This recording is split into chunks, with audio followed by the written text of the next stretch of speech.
I stood frozen in the morning light, staring at the freshly dug trench cutting through my cornfield like a wound. Behind me, a utility worker in a high-visibility vest casually rolled up spools of heavy black cable, not even bothering to look up.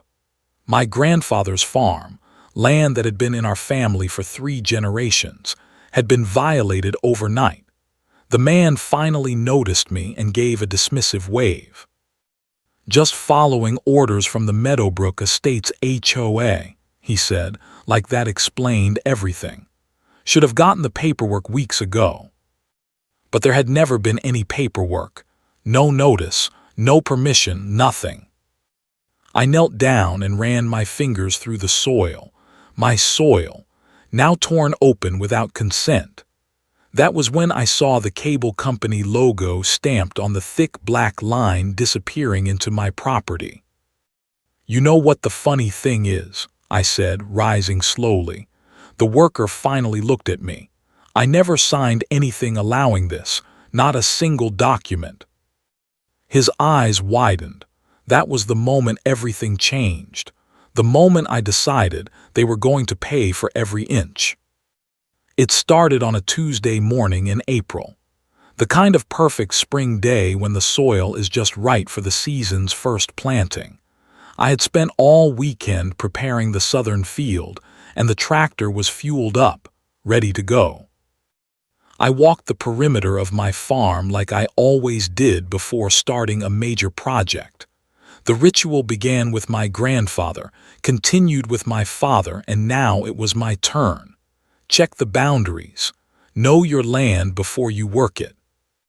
That was when I first noticed them. Strange, perfectly straight lines of disturbed earth running along the eastern edge of my property. The soil was a different color there, fresher, recently turned over. It created an odd ridge that ran parallel to my fence line for about 50 yards, then took a sharp turn and continued straight into the adjacent Meadowbrook Estates, the fancy housing development that had been built 5 years ago. I thought perhaps an irrigation pipe had burst underground, causing the soil to shift. Or maybe some burrowing animals had decided to create an elaborate tunnel system. Either way, it needed investigation. I walked back to the barn and grabbed a spade. The soil gave way easily, too easily for something natural. After digging down about 18 inches, I hit something hard and synthetic. I cleared away more dirt with my hands and found myself looking at a thick bundle of cables, wrapped in protective black casing. Brand new, still had that fresh plastic smell. I followed the trench, digging test holes every few yards. The cable line ran the entire length of my eastern boundary, well within my property line, then cut across the corner of my south field before disappearing under the decorative stone fence that marked the beginning of Meadowbrook Estates. This made no sense. I had installed internet service to my farmhouse years ago, but that came in from the main road to the north. These cables were heading in the opposite direction. They were not mine. I checked my mailbox. Nothing. No notices, no letters asking for easement permissions, no utility work warnings. I went through every piece of mail from the past 3 months. Not a single document about planned cable installation anywhere on my property. I pulled out the property maps I kept in my office. The survey was clear. There were existing utility easements along the main road, but nothing, absolutely nothing, giving anyone permission to install anything along the eastern boundary. As I was examining the maps, I noticed a utility truck parked just beyond my property line, near where the cables disappeared under the fancy Meadowbrook Estates sign. A technician in a blue uniform was connecting something to a junction box. I approached him, trying to keep my voice steady despite the anger building inside me. "Excuse me," I said. "Can you tell me about these cables that were installed on my property?" He barely looked up from his tablet. "Just finishing up the community upgrade project. high-speed fiber for the whole neighborhood. But these cables are on my land, I insisted. I never gave permission for this installation. The technician finally looked at me, then glanced at my farmhouse in the distance. His expression changed from indifference to slight confusion. "Are you sure? This is all part of the Meadowbrook project. HOA ordered it. Everything should be cleared and permitted." "I am very sure," I replied. "This is private farmland, has been for generations, not part of Meadowbrook Estates." He shrugged, clearly uncomfortable but not particularly concerned. "You will have to take that up with the HOA then. I just install where they tell me. Corinne's the president. She handles all the paperwork." As he returned to his work, dismissing me entirely, I stood there realizing what had happened. Someone had deliberately decided to route cables through my private property, without asking, without permits, without my knowledge. They were stealing land access right under my feet, and they were doing it quietly, probably hoping I would never notice or simply accept it as a fait accompli. They had no idea who they were dealing with. The next morning, I called the Meadowbrook Estates HOA. After navigating through a ridiculous automated system, I was finally connected to Corinne Miller, HOA president. "This is Corinne," she answered in the crisp, authoritative tone of someone used to having the final word. "Hello, Corinne. My name is Taylor Reed. I own the farm that borders your development on the east side." I kept my voice professionally pleasant. "I am calling about cable lines that have been installed on my property without my knowledge or permission." There was a brief pause before Corinne responded with rehearsed confidence. "There must be some misunderstanding. Meadowbrook Estates is completing community-wide internet infrastructure upgrades. All necessary permits and permissions have been obtained." "Not from me," I said firmly. "And since the cables are running through my private property, that permission would have been required." "Perhaps you missed the notification," Corinne suggested, her voice taking on a condescending tone. "We sent letters to all affected property owners months ago." "I received nothing," I stated, "and I keep meticulous records. No one from Meadowbrook Estates or any utility company has contacted me about easements or installations." "Well," Corinne said dismissively, "I cannot help if you misplaced important documents. The project has all necessary approvals. Good day, Mr. Reed." She hung up before I could respond. 2 days later, I received an official-looking letter from the Meadowbrook Estates Homeowners Association. The letterhead was impressive, complete with a gold-embossed logo. The content, however, was pure fiction. The letter stated that community-wide infrastructure upgrades were exempt from individual consent requirements under some vaguely referenced regional development code. It concluded by thanking me for my cooperation in improving the technological infrastructure of our shared community. Shared community. I did not share anything with Meadowbrook Estates except a property line they had just violated. I decided to go directly to the source. I contacted the cable company listed on the equipment I had found. After being transferred between 3 different departments, I finally reached someone in their land use division. "According to our records," the representative explained after checking their system, "we have an easement agreement for that installation route. It was provided by the Meadowbrook Estates HOA as part of their community expansion project." "Could you send me a copy of that easement document?" I requested. "Of course, I will email it right away." 30 minutes later, I was staring at a poorly scanned document that purported to grant access rights across my property. The signature at the bottom was not mine. It was not even a good forgery, just a generic scrawl that someone had added to make the paper look official. I pulled out my property deed, the original survey maps, and even obtained digital copies of the county easement records dating back 50 years. There was absolutely no existing right-of-way through my eastern boundary. None. That evening, I drafted a formal cease and desist letter. I made copies for the HOA, the cable company, and the county records office. Each was sent via certified mail with return receipt requested. The letter was clear and direct. Unauthorized installation of infrastructure on private property constituted trespass, and continued use without permission would result in legal action. Karen's response came quickly, not in the form of an apology or an offer to correct the situation, but as an official HOA violation notice. According to this new piece of fiction, I was being fined $500 for obstruction of community infrastructure and interference with utility access. The absurdity might have been comical if it were not so infuriating. They trespassed on my property, installed equipment without permission, and then had the audacity to fine me for objecting. I carefully placed Karen's violation notice in a dedicated folder, along with copies of all previous communications, photographs of the installation, property records, and the falsified easement document. The folder was labeled with a single word: evidence. This was no longer just about cables under my field.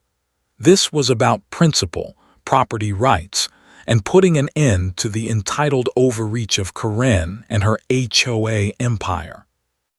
If they wanted a war, I would give them one. I needed to understand exactly what I was dealing with before taking the next step. These cables had not appeared by accident. They served a purpose, and that purpose was deliberately hidden from me. I hired Alan Martinez, a private land surveyor with 30 years of experience.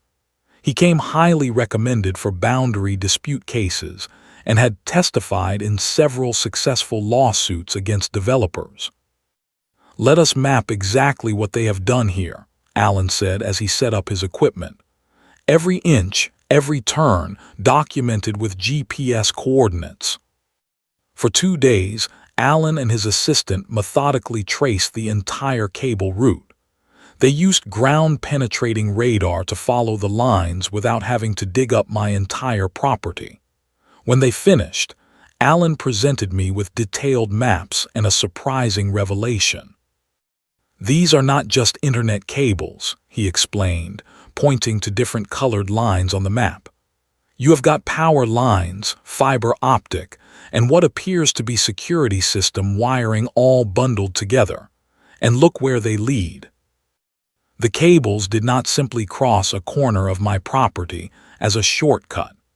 They formed a deliberate L-shaped route that connected directly to a large construction site in the center of Meadowbrook Estates.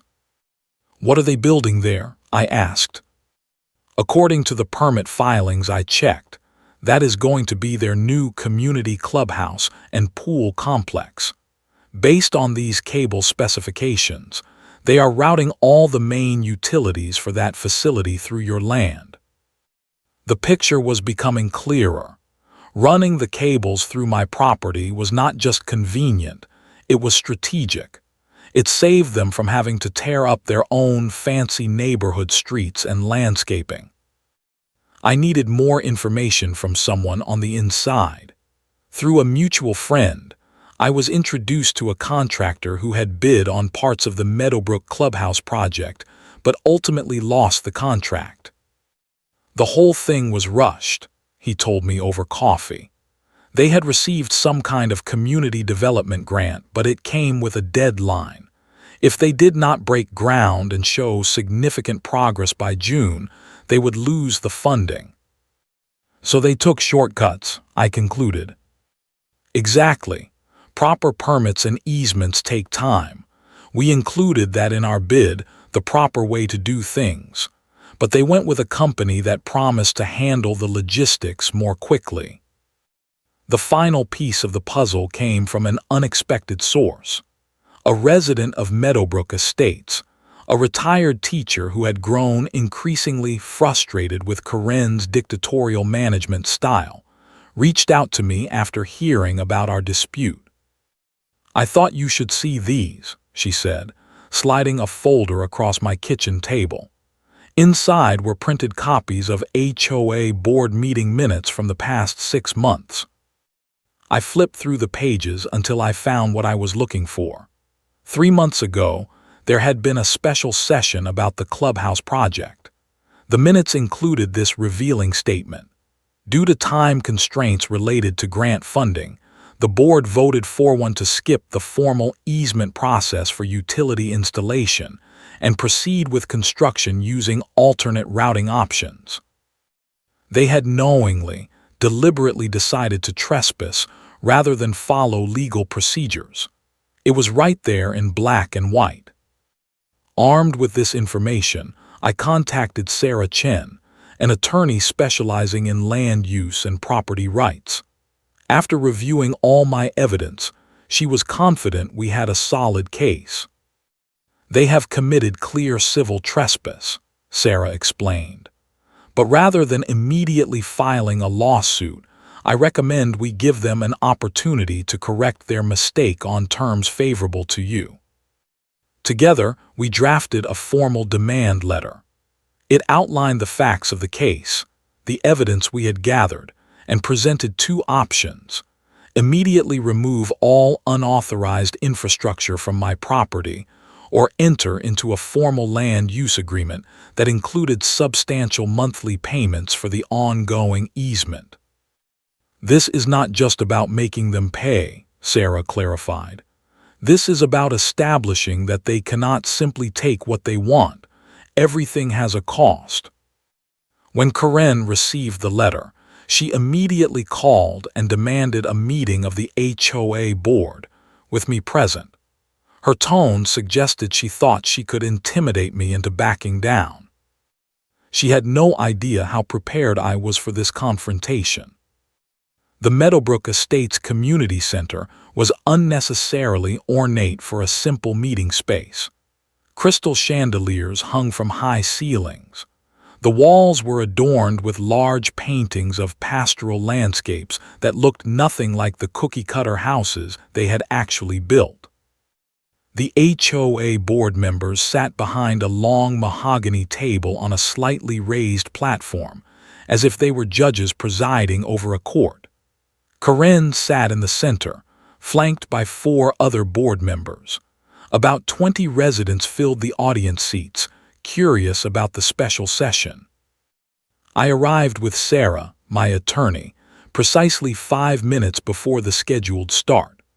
We took seats in the front row and arranged our documents methodically on the small table provided for speakers. Corinne called the meeting to order with 3 sharp raps of her gavel. "We are here to address threats made against this association by Mr. Reed," Corinne announced, not bothering with pleasantries. "Mr. Reed owns the adjacent farm and has made unreasonable demands regarding routine community infrastructure." Sarah and I exchanged glances. Corinne was already framing the narrative to make me sound like the aggressor. "Before Mr. Reed speaks, I want to make it clear to all residents present that your HOA board is committed to protecting our community interests and will not be intimidated by nuisance claims." When it was my turn to speak, I approached the podium calmly. I had dressed professionally but simply, clean work boots, pressed jeans, and a button-down shirt.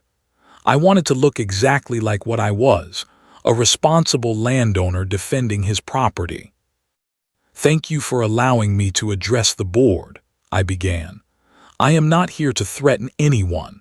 I am here to resolve a simple matter of trespass on my private property." I proceeded to lay out the facts methodically. The unauthorized cable installation, the lack of notification, the absence of any easement agreement, the falsified documents. As I spoke, I distributed copies of Allen's survey maps, photographs of the installation, county records showing my clear ownership, and the HOA's own meeting minutes documenting their decision to skip the formal easement process. This is not a nuisance claim, I concluded. This is a straightforward case of property rights violation with substantial documentary evidence. Sarah then took over, explaining the legal implications in clear, professional terms. She outlined the definition of civil trespass under state law, the potential damages that could be claimed, and the precedents from similar cases. Had Meadowbrook Estates approached my client properly and negotiated a legitimate easement agreement, the standard rate would have been approximately $2,000 per month for commercial utility access of this nature, based on comparable cases in this county, Sarah explained. She then displayed a breakdown of what the retroactive costs would be, including damages for the unauthorized installation, legal fees, and the cost of the private survey. As Sarah detailed the financial implications, I watched the board members' expressions change. Two of them began whispering urgently to each other. Another was frantically flipping through the documents we had provided, his face growing increasingly pale. Karen, however, maintained her composure until Sarah mentioned the possibility of individual board member liability for knowingly authorizing illegal activity. "This is extortion," Karen suddenly shouted, slamming her hand on the table.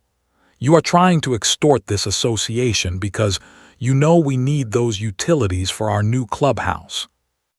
"It is not extortion to ask for compensation for the use of private property," Sarah replied calmly. "Every utility company in this country pays for the right to access the land they use. Why should Meadowbrook Estates be different?" One of the board members, a silver-haired man who had been quiet until now, cleared his throat. "Karen, I think we need to discuss this privately. The evidence Mr. Reed has presented is concerning." "There is nothing to discuss, Richard," Karen snapped. "We had authorization." "From whom?" I asked simply. The room fell silent. "Section 47 of the State Property Code is quite clear," Sarah added into the silence. "Unauthorized utility installation on private property constitutes civil trespass, and if done knowingly, can result in treble damages." That was when the board began to fracture visibly. Richard, the silver-haired man, turned to Karen with undisguised alarm. "You told us all permissions had been secured." The meeting devolved from there. Other board members began questioning Karen about the documentation. Residents in the audience started muttering among themselves. Through it all, Sarah and I remained calm and focused. By the end of the evening, the board had agreed to enter mediation rather than face an immediate lawsuit. It was the first crack in Karen's armor, and we all knew it. The story broke 3 days later. HOA illegally buried cables on private farm, read the headline in the county newspaper. The article was detailed and damning, quoting anonymous board members who confirmed that proper procedures had been deliberately bypassed to meet grant deadlines. I had not contacted the press. Apparently, one of the residents at the meeting had a cousin who worked for the local paper. Small-town connections at work. The online version of the article spread quickly through community forums and social media groups. Suddenly, my private dispute had become a symbol of HOA overreach. Residents from other nearby developments began sharing their own stories of arbitrary rules and questionable decisions. Karen attempted damage control by posting a statement on the Meadowbrook Estates website, characterizing the situation as a simple misunderstanding about boundary lines. that was being exploited by adjacent landowners. Her post only made things worse. Multiple residents who had attended the meeting commented that her characterization contradicted the evidence they had seen with their own eyes. Some began openly questioning where their monthly HOA fees were really going. Meanwhile, Sarah and I continued pressing our advantage. With public opinion clearly on our side, we finalized our settlement proposal, a formal easement agreement with monthly payments of $2,300 plus $15,000 in back compensation for the unauthorized use to date. The document was comprehensive, detailing maintenance access provisions, liability coverage requirements, and automatic annual payment increases tied to inflation. Importantly, it established my continuing ownership of the land while granting limited-use rights that could be revoked if payments ceased. We delivered the proposal to each board member individually rather than going through Karen. Within days, I began receiving calls from board members wanting to discuss terms privately. Karen is fighting this tooth and nail, Richard told me during one such call. But several of us are ready to vote against her if necessary. This clubhouse project has already gone over budget, and a lawsuit would be disastrous for our reserves. Karen made one last desperate attempt to maintain control. She distributed flyers throughout Meadowbrook Estates claiming that signing my agreement would force an immediate 25% increase in HOA fees for all residents. The backlash was swift and fierce. Residents bombarded the HOA email account demanding to know why they should pay more because of the board's mistake. Several pointed out that the illegal installation could have subjected the entire association to liability had there been any accidents or damages. The final blow came when 3 residents formally requested refunds of their HOA contributions used for the unauthorized installation. They cited a clause in the HOA bylaws that prohibited expenditures for illegal activities. Karen called for an emergency board meeting, excluding me this time. According to Richard, who called me immediately afterward, the session was chaotic. She wanted us to vote to cut off all negotiations and fight you in court, he reported. When we asked how much that would cost, she could not give us a figure. That was when we told her either sign the agreement or we would hold a vote of no confidence in her leadership. 2 days later, Richard himself delivered the signed agreement to my farm. Karen's signature was there, sharp, angry strokes that had torn the paper slightly, but legally binding nonetheless. She is furious, Richard admitted, but the rest of us just want this resolved before it costs us even more. I looked at the signature page, now making me the official lessor of land to the very organization that had tried to steal access to it. The first payment is due on the 1st of next month, I reminded him, by direct deposit as specified in Section 4. Richard nodded. It will be there, you have my word. For 3 weeks, everything was quiet. The signed agreement was filed with the county recorder's office, making it officially part of the property record. The first monthly payment arrived in my account exactly on schedule. I thought the matter was resolved until my internet suddenly stopped working one morning. When I called my service provider, the customer service representative sounded confused. According to our records, we received a disconnection request for your address yesterday. It was approved by... She paused, presumably reading from her screen. Ms. Karen Miller from Meadowbrook Management. Karen Miller has no authority over my services, I explained. She is the president of a neighboring HOA that has nothing to do with my property. Oh, I see the problem, the representative said after investigating further. It looks like there was confusion because of the new easement agreement. Ms. Miller attempted to exercise termination rights over all services running through the easement corridor. That is not how easements work, I pointed out. And our agreement specifically states that the existing infrastructure cannot be modified without my written consent. The representative apologized profusely and restored my service immediately. She also noted a flag on the account preventing any future changes without direct confirmation from me.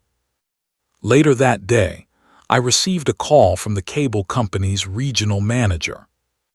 "Mr. Reed, I want to personally apologize for the confusion this morning. We have reviewed the easement agreement, and Ms. Miller does not have authority to disconnect or modify services through that corridor." "I appreciate your clarification," I replied. "Has she attempted to make other changes I should know about?"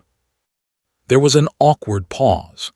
"She did request that the new clubhouse connection be rerouted to bypass your property entirely, but our engineers explained that would require tearing up several streets and would cost approximately $120,000.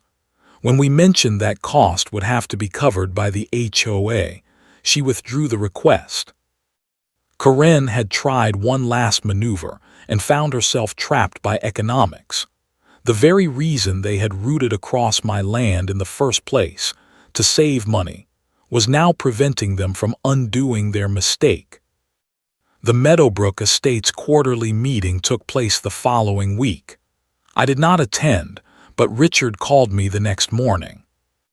"You might want to buy a local paper today," he said, a note of satisfaction in his voice. The small article was easy to miss if you were not looking for it. Meadowbrook Estates HOA announces leadership change. According to the brief statement, Karen Miller had resigned as president effective immediately. The board had appointed Richard as interim president until elections could be held. I later learned from several sources what had happened. During a financial review, the board discovered that Karen had deliberately misrepresented the potential costs of the clubhouse project. She had known from the beginning that proper easements would be expensive and time-consuming, but had concealed that information to fast-track her pet project. When confronted with these findings, plus the evidence that she had attempted to interfere with legally binding agreements, the board had given her a choice: resign voluntarily or face a formal removal process that would become public record.